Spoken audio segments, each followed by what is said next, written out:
We're going to look after my niece starting today. What did you say? I said we're looking after my niece. Here, you're a stay-at-home wife, so you can handle it. All right. When my husband came home, I saw him holding a baby, his niece. She was quiet, and even though she was only 5 months old, she didn't drink much milk. I asked him how my sister-in-law was taking care of her, and he just told me I had to figure it out myself. Later, I called my mother-in-law to get more information. What she told me was something I wasn't expecting. I see. So that's what it is. I finally understood what was happening. I'm his wife, and he's taking advantage of me. I'll show him what I can do. My name is Emily. Before I married my husband Tom, I worked as a daycare teacher. After we got married, I quit my job and became a stay-at-home wife. Tom works at a startup and leaves for work every morning at 7 o'clock a.m. I thought that if possible, I would keep working and save money until we had kids. But 1 month before our wedding, Tom suddenly said, "Emily, I'm sorry if this is selfish, but if we get married, will you quit your job and become a stay-at-home wife?" What? Why? So you can focus on the house. If you're comfortable at home, I'll be able to work harder.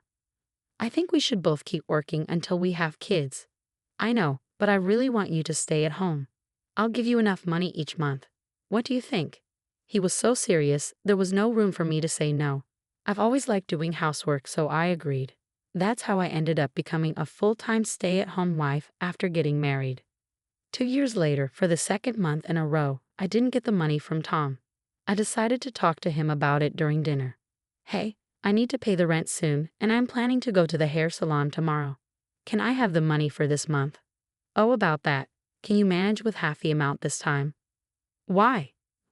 My salary went down a bit, so I can only give you less for now. How long will this last? I'm not sure, just hold on a bit longer. It should go back to normal soon. Okay. Since then, I had to dip into my savings more often. One day, I started feeling uncomfortable with Tom's behavior. At first, I didn't think much of it, but lately Tom had been coming home much later than usual. He used to be home by 7 p.m., but now he was always coming back after 11 p.m. Then one day, he didn't come home until after midnight. I was so worried I called him, but he didn't answer. He had never been like this before. I started to feel like something was wrong. If he doesn't come home by tomorrow morning, I'll call the police. Just as I was thinking that, I heard the door open. I ran to the door to make sure Tom was okay, but then I saw something shocking. What? What is that baby? Tom was holding a tiny baby. She looked about 6 months old. I had no idea why he was holding a baby, and I was completely confused. Then Tom said something unbelievable. "This is my niece. She's my sister's baby. We're going to take care of her from now on." What? What did you just say? We're taking care of her here. Her name is Lily. She's 5 months old, I think. I'm counting on you, Emily. Wait, I don't understand. My husband suddenly came home with a 5-month-old baby. He said she's his sister's child, but I thought his sister was living in California with her husband. I had no idea what was going on, so I asked him to explain. Please explain. I thought your sister was in California because of her husband's job. Well, I heard they got divorced. Divorced? Really? They seemed so happy at our wedding, and now they're getting divorced when the baby is just 5 months old. Don't ask me, I'm not them. Anyway, my sister got divorced and moved back here for work. She needs us to take care of Lily until she gets her job situation stable. Oh my gosh, is this for real? Wait, what about your mom? Couldn't your sister stay with your parents? Tom hesitated, looking upset and stammering before he said something unexpected. Actually, my sister hasn't told her parents about the divorce yet. She said she'll tell them when she gets settled. What? That doesn't mean we have to take care of the baby, right? I know, but my sister is going through a tough time. Besides, she left Lily with us for a reason. What do you mean? You were a daycare teacher, right?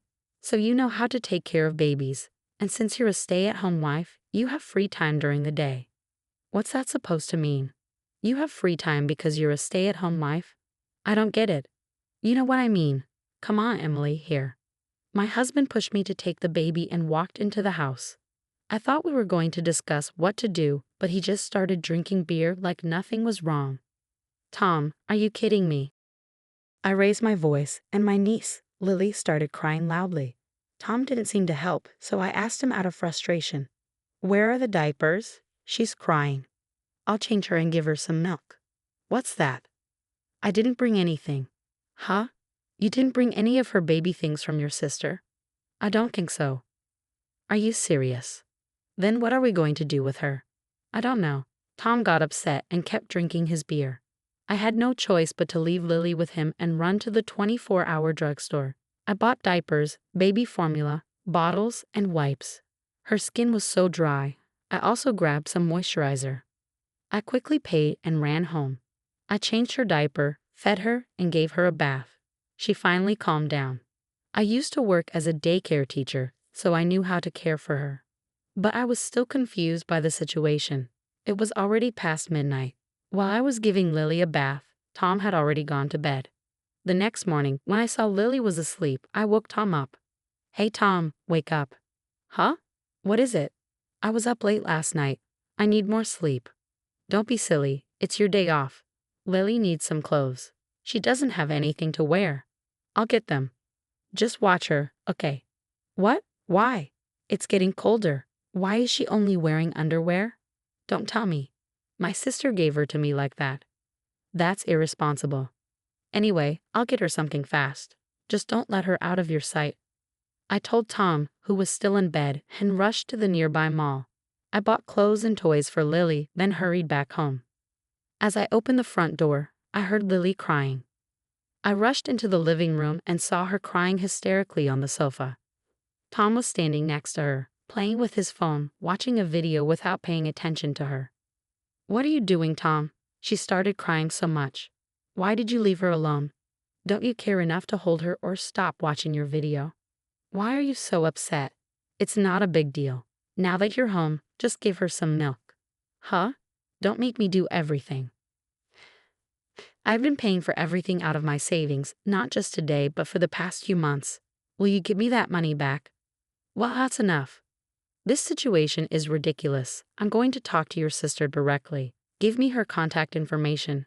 I'm a former child care worker, but there are things I don't know, like how much milk she drinks, how much sleep she needs, and what she likes. If I'm going to take care of Lily, I want to treat her properly, and to do that, I need to know how her mother cared for her." But when I asked my husband for her contact information, he refused. He got angry and yelled at me. "Why do you have to ask my sister? Think for yourself." "What? Are you serious?" "Lily is in a place she's not used to. It's only fair to ask her mom how she lived." "I don't care about that. Regular feedings and diaper changes, that's all you need to know. Just take care of her until my sister comes to pick her up."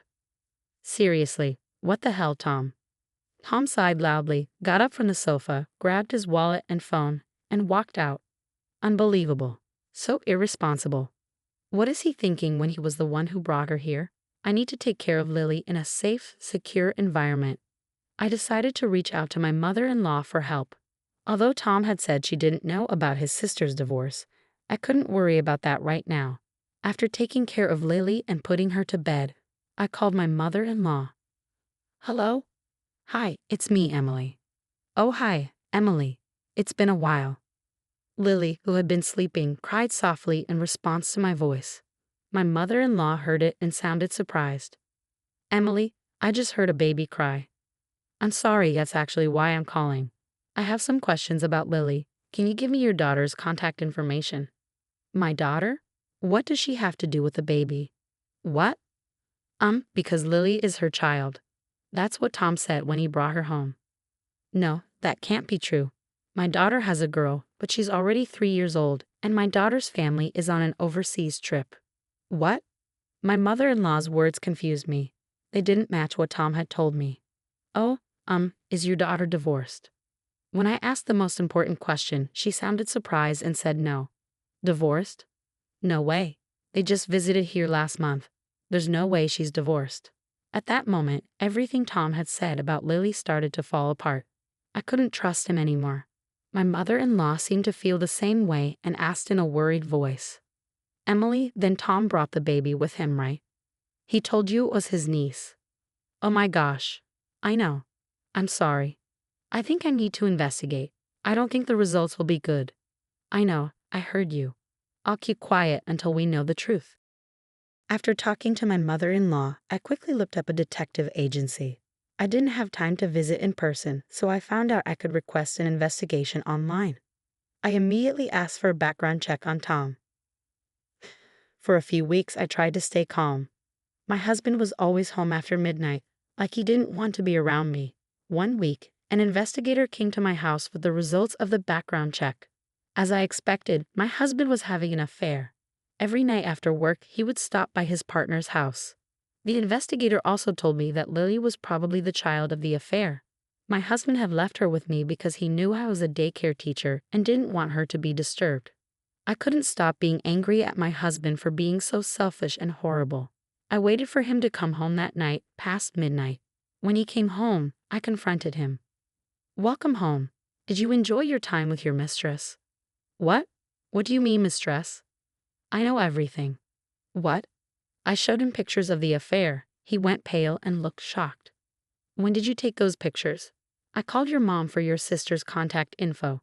She told me something surprising. Your sister hasn't divorced, and she's abroad with her 3-year-old daughter." No. This is. What? She's not divorced, and she doesn't have a 5-month-old daughter. Is Lily yours? You and the mistress. Wait, I'm being careful. She tricked me. He was making excuses like it wasn't his fault. She came on to me. I was just having fun. It wasn't serious. I don't even know if Lily is mine. He begged me to forgive him. I felt disgusted and angry. You've got to be kidding me. You don't know if she's yours? Get a DNA test or something. But even if she isn't, I won't forgive you. You cheated and betrayed me. Emily, calm down. No, you betrayed me, your mother, and your sister. I'm sorry. Please calm down. Why should I? You and your mistress don't understand responsibility. My husband kept apologizing with tears, but I couldn't forgive him. He had done the worst thing to me. It took a while, but I divorced him. I also demanded alimony from his mistress and got a lump sum payment. They ended up in debt because of it and started fighting a lot until they broke up. His mother and sister didn't help him at all. He lied and cheated on me, making me take care of the baby he had with another woman. No woman could forgive that. As for Lily, she was staying with her mother's parents. When I said goodbye to her, she smiled at me for the first time. Normally, I might have hated her, but I didn't. She was innocent. The cheater was the one to blame. Now I'm divorced and living alone, but sometimes I think about Lily. I hope that even though her parents aren't around, she grows up strong and able to handle life's challenges. That's all I can wish for her now.